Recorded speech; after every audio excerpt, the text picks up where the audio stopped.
Bismillahirrahmanirrahim. Assalamualaikum warahmatullahi wabarakatuh. Salam Pramuka. Apa kabar adik-adik semuanya? Alhamdulillah bisa ketemu lagi nih sama Bucik. Walaupun cuman lewat video, tapi nggak apa-apa, Bucik seneng. Semoga kalian di sana di rumah beserta keluarga diberikan kesehatan, diberikan perlindungan oleh Allah dari segala macam penyakit. Amin, amin, amin ya Allah ya Rabbal alamin. Baik, kenapa Bucik bisa ada di video ini? Bucik sengaja bikin video ini karena Bucik ingin menjelaskan, Bucik ingin ngasih tahu nih ke kalian, takutnya kalian lupa. Tentang apa Bucik?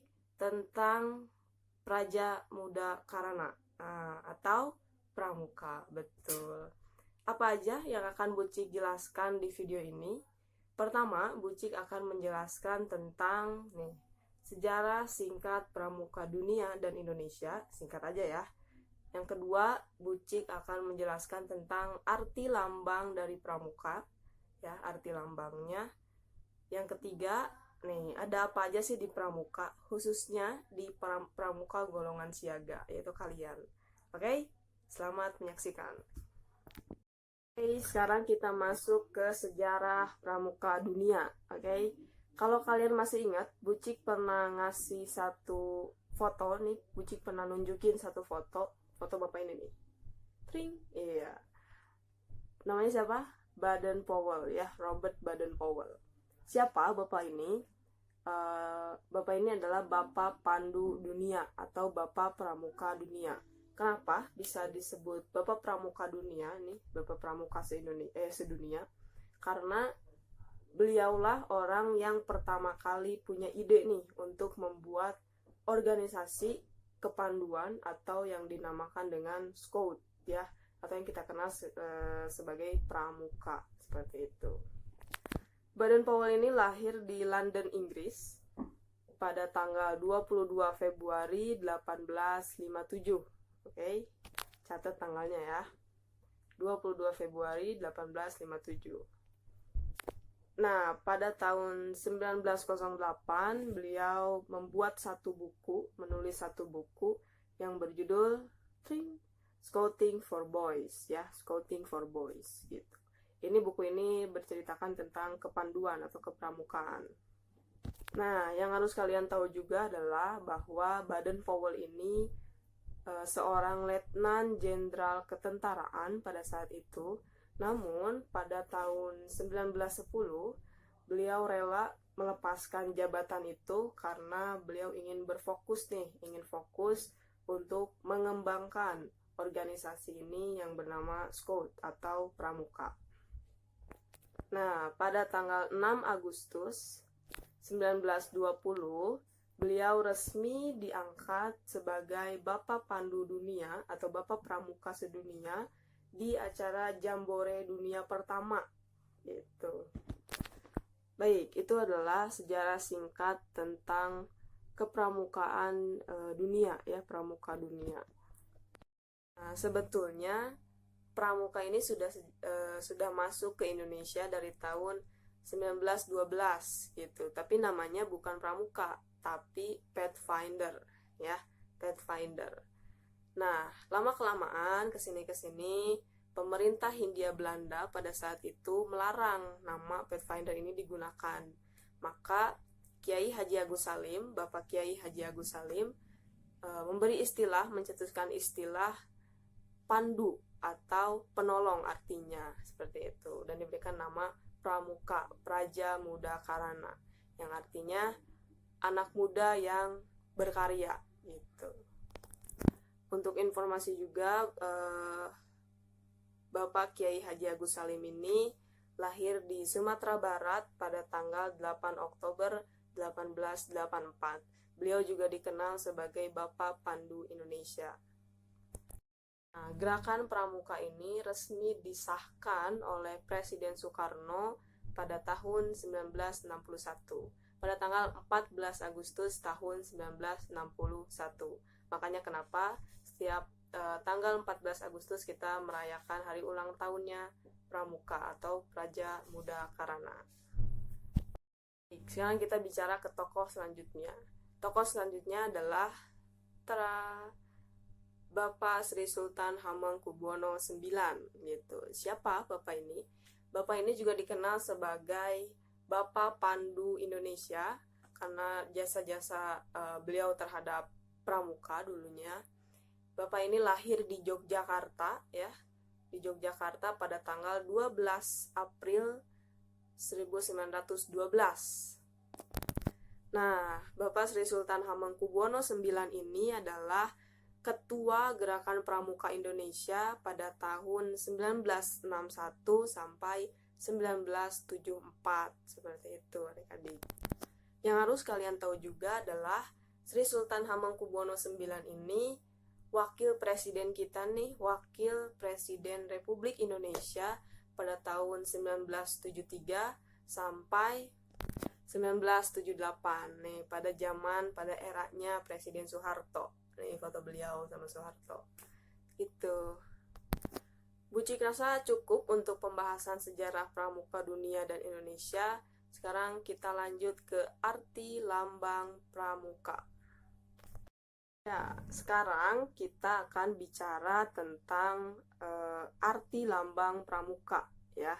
Seperti yang kalian tahu, arti lambang pramuka adalah ya, tunas kelapa atau buah kelapa gitu ya. Kenapa harus buah kelapa yang dipakai? Nah, ada alasannya. Ada kiasannya nih gitu. Apa itu? Pertama, buah kelapa itu, pohon kelapa khususnya ya, sangat bermanfaat untuk manusia. Dari mulai akar nih pohon kelapanya nih, dari mulai akar sampai dengan buahnya itu sangat dirasakan manfaatnya oleh manusia. Akarnya bermanfaat, pohonnya nih batangnya bermanfaat gitu ya, dijadikan kayu dan lain-lain. Ininya nih daunnya dipakai atap gitu ya, dipakai untuk atap bisa gitu. Buahnya apalagi di airnya diminum, dagingnya kita kerokin tuh, apalagi kalau berbentuk es kelapa muda, itu udah enak banget kan. Serabutnya bisa dijadikan untuk menyaring air, sebagai salah satu alat untuk menjernihkan air kan ya, bisa serabutnya. Batoknya bisa dijadikan gayung gitu. Pokoknya buah kelapa ini sangat bermanfaat bagi manusia. Nah, diharapkan nih anggota pramuka ya, kalian semua nih bermanfaat juga bagi diri kalian sendiri, bagi orang tua kalian, bagi agama, dan bagi bangsa Indonesia ini. Yang berikutnya, anggota pramuka harus mempunyai cita-cita yang tinggi, seperti pohon kelapa contohnya. Harus mempunyai tekad yang kuat, semangat yang kuat nih untuk menggapai cita-cita, seperti akar kelapa yang kuat juga menjerat tanah, seperti itu. Alhamdulillah, kita masuk ke pembahasan terakhir di video ini ya. Bucik di sini akan membahas tentang golongan-golongan yang ada di siaga, tapi Bucik akan bahas siaga aja ya, yang lebih detailnya. Seperti itu. Untuk penggalang, penegak, pandega itu nanti ya. Seperti yang Bucik tadi sebutkan, kita punya 4 golongan di pramuka itu. Yang pertama ada golongan siaga, yang kedua ada golongan penggalang, yang ketiga ada penegak, dan terakhir keempat ada pandega. Nah, kita bahas ke siaga ya, kita fokus ke siaga. Siaga itu, nih ya, anggota siaga itu bisa dikatakan sebagai, oh kamu pramukanya masih siaga nih. Nah, itu adalah dari umur 7 tahun ya, dari umur 7 tahun sampai dengan 10 tahun. Oke. Jadi lihat nih, ingat-ingat umur kalian berapa nih? Apakah saya udah masih pramuka siaga atau misalkan udah penggalang, seperti itu ya. Nanti ya, jadi yang anggota siaga itu dari umur 7 sampai 10 tahun. Oke. Nah, yang berikutnya, siaga itu identik dengan warna hijau ya. Siaga identik dengan warna hijau. Apa-apanya tuh hijau. Contoh, dari mulai atas nih, kepala. Nih, pakai baretnya ya, yang atas itu untuk siaga, dan yang bawah yang merah itu untuk penggalang. Dari mulai topinya nih, baretnya, si lambangnya itu ada lambang pramuka yang warna hijau gitu ya, yang aslinya warna hijau. seperti itu. Yang kedua, ke bawah lagi ini ada tali kur nih, seperti yang adik ini pakai. Ada tali kur, warnanya hijau, peluitnya warna hijau juga gitu. Ada ring kacu, ya, ring kacu. Ring kacunya pun warna hijau. Makanya kenapa Bucik sering negur nih kalian yang masih salah gitu, karena banyak di antara kalian yang menggunakan ring kacunya warna merah, padahal warna merah itu untuk pramuka penggalang gitu, untuk kakak-kakak kalian. Kayak gitu ya, ngerti ya? Nah, di siaga itu ketua dari semua anggota siaga nih ya. Dari semua anggota siaga itu dinamakan sulung. Nih, sulung ya. Ini namanya ketua ya, ketua dari semua putra-putri siaga namanya sulung, oke? Nah, untuk siaga juga ada yang kelompok di dalam siaga disebut barung, oke? Ayo, masih ingat nggak kalian barung apa nih di sekolah? Awas, jangan-jangan lupa nih barung apa ya.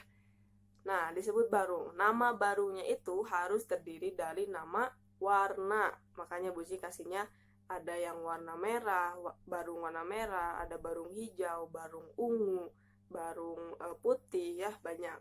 Nah, itu nama barung di siaga harus digunakan nama warna, oke? Yang berikutnya, panggilan ke pembina nih ya, panggilan ke pembina, ke guru-guru itu harus manggil Yanda dan Bunda ya, Yanda Bunda. Jadi ke Pak Guru nih manggilnya Yanda, ke ibu guru yang ada nih manggilnya Bunda. Nah, kalau ke pembina muda seperti Bucik ya, kalau ke pembina muda seperti Bucik ya panggilnya Bucik, dan kalau ke yang laki-laki manggilnya Pakcik, seperti itu, oke? Jadi nggak ada istilah kakak di siaga, harus menggunakan kata Bucik atau Pakcik atau Yanda dan Bunda, oke? Alhamdulillah kita sampai di penghujung video. Bucik rasa cukup untuk materi hari ini ya, tentang Praja Muda Karana atau Pramuka. Pesan Bucik, semoga kalian tetap semangat menjadi siswa yang terus berprestasi gitu ya, berprestasi, siswa yang nurut sama guru-gurunya, nurut sama pembina-pembinanya, nurut sama orang tua khususnya ya, yang terlebih dan tetap semangat, oke? Terima kasih atas perhatian kalian, atas waktunya untuk menonton video ini. Bucik harap ini bermanfaat dan kalian bisa memahami apa yang Bucik sampaikan, oke? Terima kasih. Assalamualaikum warahmatullahi wabarakatuh. Salam